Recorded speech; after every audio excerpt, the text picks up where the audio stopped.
Welcome to Right Decisions Right Now, where we explore the choices that define a leader's career. I'm Jim Fries, Chief Marketing Officer at Anaplan, the only AI-driven scenario planning and analysis platform designed to optimize decision-making in today's complex business environment. In each episode, we unpack a pivotal decision, what drove it, what impact it had, and the human story behind it.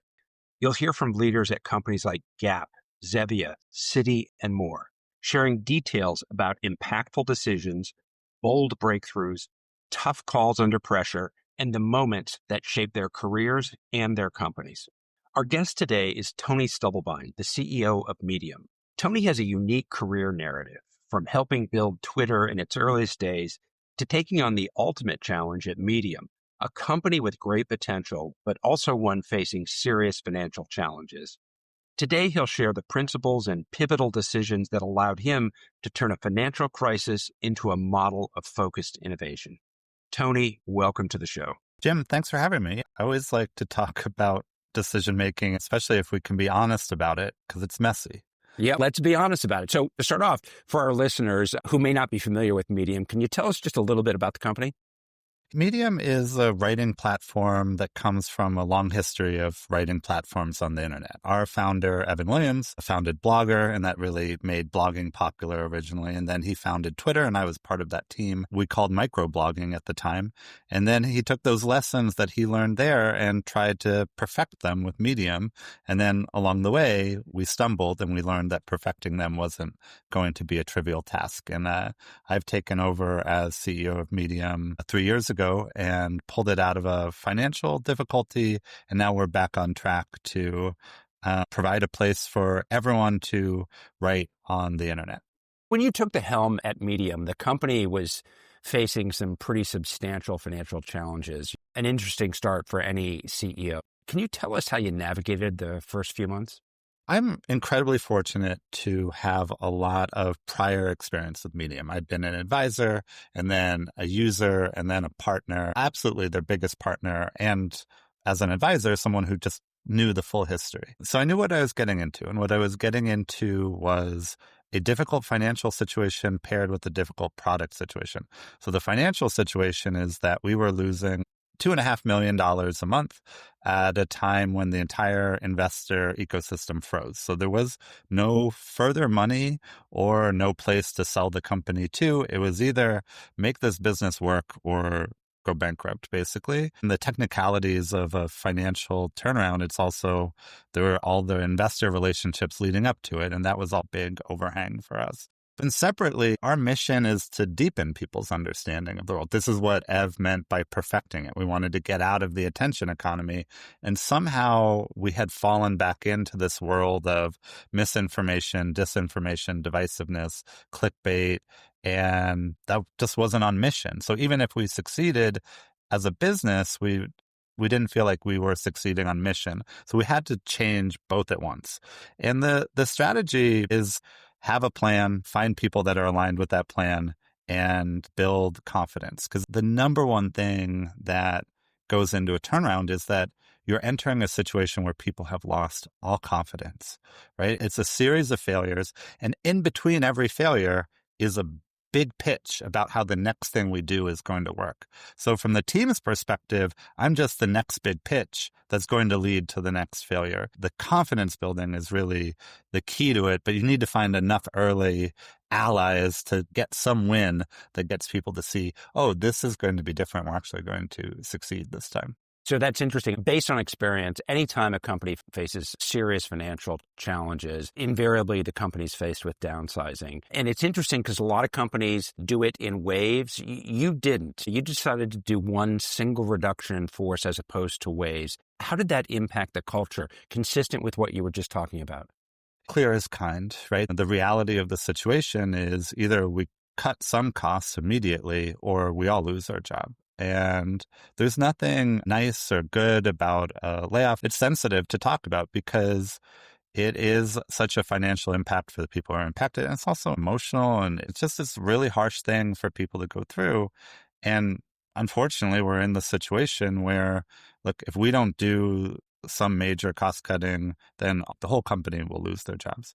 And I think that logic, makes it at least morally acceptable in a way that it might not feel as morally acceptable if it's just being done to boost existing profits in an already profitable company. And it's just the nature of capitalism. Like, we have to make our numbers work or the whole company disappears. The thing that I come in a little bit different from Silicon Valley, where most people in this industry are used to working with investor dollars. And I had spent a long time as a CEO working on bootstrapped companies. And so I just had already a pre-existing sensitivity to the value of every dollar, and that essentially every role in the company should make money for the company. There has to be a plausible theory. And my number one goal was not reduction in force. My number one goal was role clarity. Go through every role in the company and help people figure out, here's how they can contribute to the future growth of the company. And that was one of the things that was pretty loose when I showed up. Yeah, so it's interesting. And when we chatted in preparation for this episode, it struck me that you have a pretty strong moral compass. How has that affected your leadership style? And are there any specific principles that guide you through difficult decisions? I would never claim that I have a strong moral. It just seems so dangerous. That's all right. I'll claim it for you. We're doing our best, right? Yeah. We're doing our best. I think that over the course of my career, I just came to gravitate towards, we want the double bottom line or the triple bottom line to always be working. That it's not enough to make money. We also want to do good in the world, but it's not enough to do good in the world if you don't also make money, because you won't be able to keep doing it.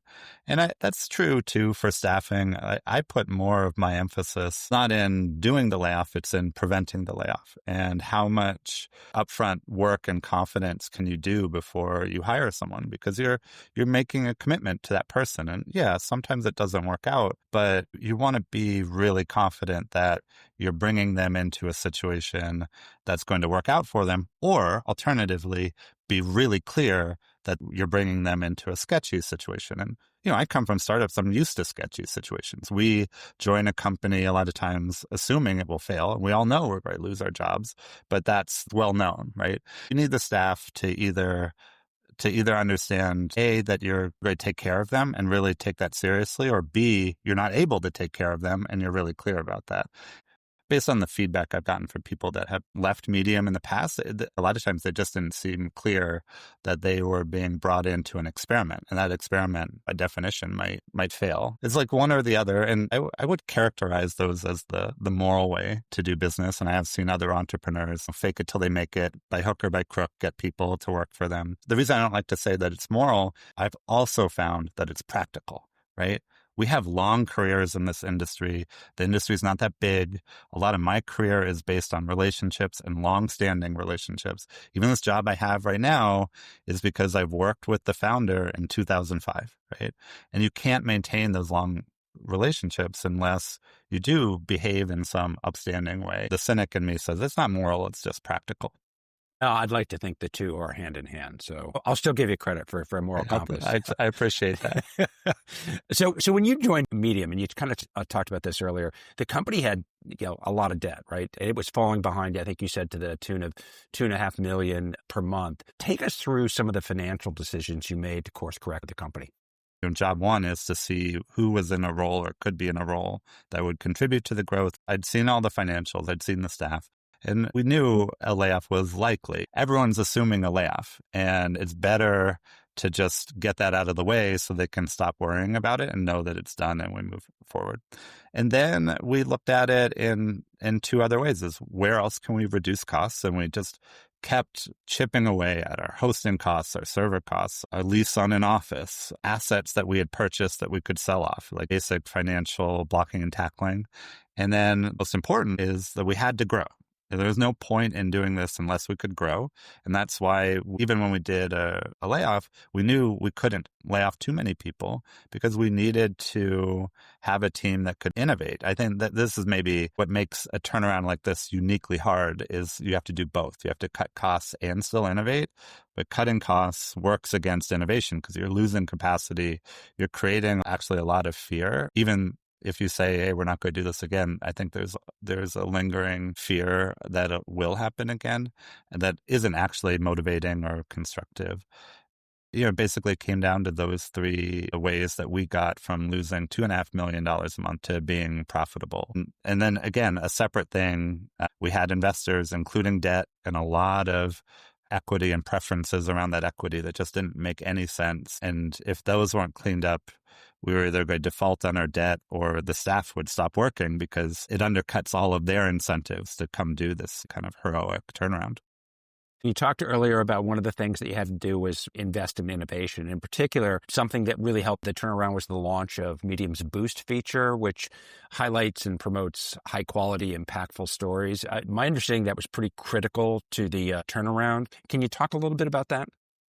Sure. Medium is uniquely interested in substance over attention. What people want to pay for and what we want to deliver to the internet is real stories from real people about their lives, and especially how to live well, how to be good at your job, how to be healthy. All of those things are often coming from experts or personal experience around the world, but it's hidden behind the attention economy, all this attention grabbing nonsense. So that was our intention. We just weren't delivering on it. And the way that we pivoted to deliver on it was to uniquely change what writing succeeds and thrives on Medium. And that meant rebuilding a recommendation system to have some amount of expert signal. So it's not just purely what gets clicks, it's also what is thoughtful and informed. And we had to design some human systems to elevate that content. And as a result, the commercially successful part of Medium is people learning how to do their job better. I mean, there's nothing more valuable than hearing someone else who has the job you want explain how they do their job. Like even as a CEO, like I love to read another CEO and realize, oh, I could do it better. And I would pay for that. And a lot of people on Medium do pay for that. Well, so that actually is a nice dovetail into my last question, which is when you look back at all of your high stakes career defining moments across companies you founded or at Medium, is there a lesson you'd like to share with other leaders? Usually the one I lean on is persistence matters, right? Like a lot of my decisions didn't work out. For example, I could have stayed at Twitter and been a middle manager there and probably made a huge windfall on the IPO. But there was something about that situation that didn't look right to me at the time. And instead, I went on to start my first company. I did get that company to be profitable, but it was really a pretty mediocre company and I wasn't that good at the job. And I just kept grinding away at what it means to be a CEO and to try to be better and better. I had some patience and I gave myself some grace that maybe it would take a while. So 15 years later, I ended up in a situation where I think I was able to make a case to take the chair at Medium. And I don't know how I rank in the world of CEOs, but I'm certainly quite a bit better than I was on year one of that journey. And I attribute everything that I'm doing now to having the persistence and the integrity to evaluate like how well I was doing and constantly trying to do it better. That's a powerful story about the right decision. Tony, we very much appreciate you joining us. It's been wonderful talking with you. All right. Thank you, Jim. Thanks for listening to Right Decisions Right Now. If you've enjoyed today's conversation, follow the show so you don't miss our next deep dive into the decisions that make or break great leaders. For more insights on decision excellence and its impact on the financial performance of leading organizations, visit anaplan.com. I'm Jim Fries. See you next time.